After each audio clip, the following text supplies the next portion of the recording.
Hi, I'm Kendall with the Rawls Group. The old African proverb, "it takes a village," illustrates the essential nature of a team approach to succession planning. Succession planning is a complex endeavor. As such, it requires leveraging the expertise of a diversity of backgrounds. Collaboration and different expert opinions provides a 360-degree approach, ensuring the possible, probable, and potential issues impacting your long-term vision are addressed. To provide insight into common questions received from business owners, we are leveraging the village of our valued strategic relationships. As you listen to this episode, you'll be able to immediately apply the key takeaways and you'll come back for more. Now we're going to focus on what should we be doing to be more proactive if something unforeseen like COVID-19 happens again? What should we be focusing on? We should stay current with emerging technologies, particularly anything that allows your organization and workforce to be more flexible. From a legal standpoint, that might mean keeping in touch with your attorneys for explanations of any new laws and how you can use those to your advantage.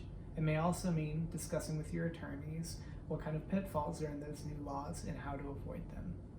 You should also talk to others in your industry to see what their experience in response to the current situation was like. You may also want to check publications that are specific to your industry for additional advice.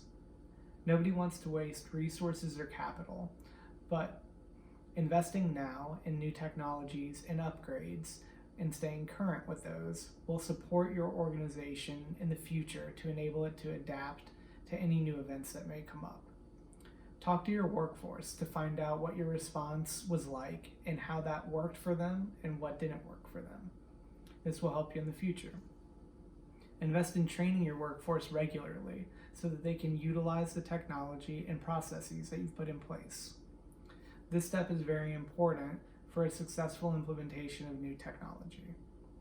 Focus on what your organization truly needs to be successful and profitable.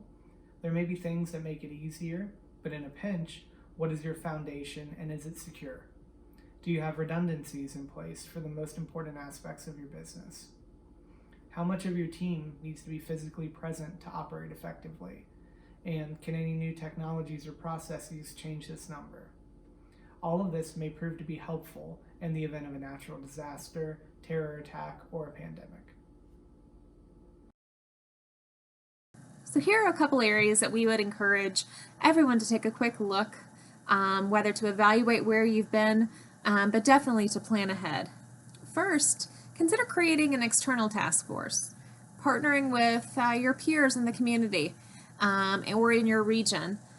Even consider people in your industry group, even if they're outside of your region, but making sure that you are well connected to others who have similar concerns as you might have, and you can learn from them and hopefully potentially even give them opportunities where they can benefit as well.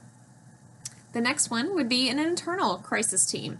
Again, we hope it doesn't happen again, but let's make sure we plan just in case. So having that internal crisis team will be helpful in making sure we have the communication systems in place. We have the right points of contact for each of our locations, making sure that our operations is up and running. And when we do have to go remote, making sure that all the bases are covered and we've thought of everything, including resources, personnel, and even notifying vendors. So making sure those vendor contact lists are up to date, making sure we have all the right corresponding information so that we can reach out quickly and efficiently, and making sure that we don't miss a beat when things that we don't want to happen might come up and might change business, even if it's temporarily. The other area would be the ability to work remote.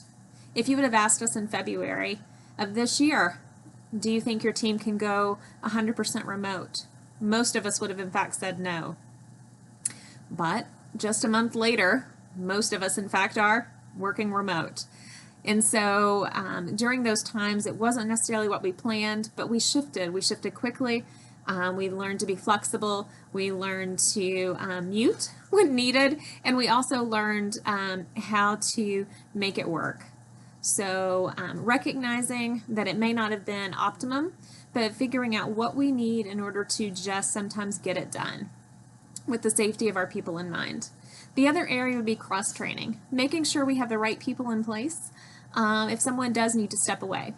So making sure that we have people who are well-versed in other areas so that they can pivot when needed. And then finally, our PPE vendors, making sure we have enough contact information so that if we do get a call, we can go ahead and do what we need to do for planning purposes so that we can maintain the safety of our employees as well as our business. And then finally, making sure that we do like a pulse check, finding out what did we do well, what did we not do well, and what in fact do we need to do differently going forward now that business has shifted. So reaching out, not just to your executive team, but to all of your employees and finding out what were their takeaways. What could we have done better? What could we have improved? And what have we learned?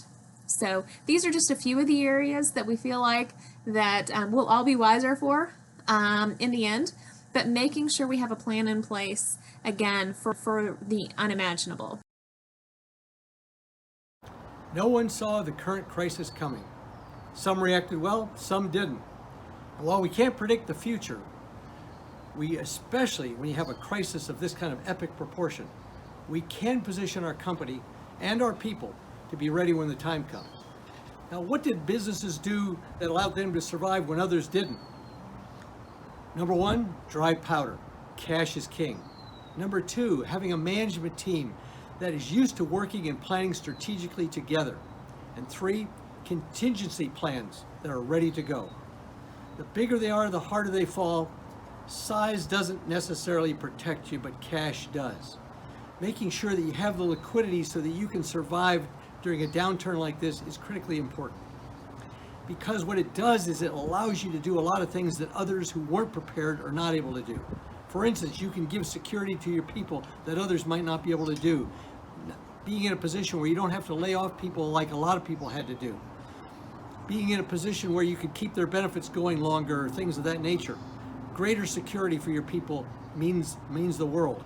Number two, the ability to take advantage of that crisis situation. We have business owners who are actually out buying businesses during this time. And obviously they're buying them from people who weren't prepared. So make sure that you've got the cash reserves which are critical to protecting you during a crisis.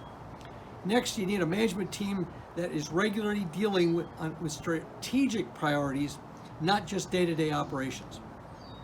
This type of executive team and or what we often call a management advisory board, when they are working together on that basis doing strategic priorities, they are able to make a quick switch over into a crisis management situation and bring leadership to the whole organization. In contrast, those organizations where they basically work from more of a silo mentality had a tougher time. So if you haven't done a crisis analysis where you look at all kinds of different situations where there is a tremendous drop off in your revenues, then you need to do it, and you need to do it right away. During the crisis, management teams need to work together, focused on the priorities, holding each other accountable, and encouraging their people so that they can move forward together. When crisis hits, your people need to know that you have the financial resources to get them through this, that you have a management team that is working together, and that you have a plan that you can execute so that everybody is going to succeed. When I talked to this one manager, the manager's comment was, "We know our boss, and she is always thinking ahead and planning against all kinds of contingencies, so we know we're prepared to deal with anything." Thank you to our strategic partners, The Village, for participating and sharing your perspective. Do you have a burning question you want to discuss with an expert? Feel free to submit it via the Ask an Expert link featured on the page. Continue to listen to the series now or come back later for more. Each question featured may want you to learn something new.